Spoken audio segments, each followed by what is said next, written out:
Bawal nga po buksan, ma'am. Protocol po ng warehouse po namin yun. 350 lang yan. 350 to, ma'am.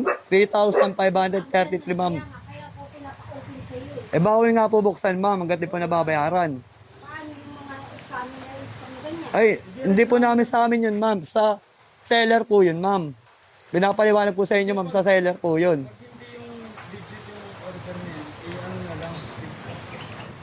Sobrang dami ko na pong na-deliver dito, ma'am. Wala naman sa akin nagreklamo.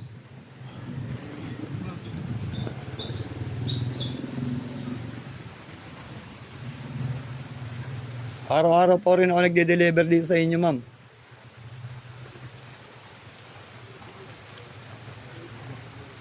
Anong pangalan mo? Kasi tira kang dito. Kaya po yun, ma'am, maglalagay ng pangalan nyo dyan, ma'am. Hindi po ako.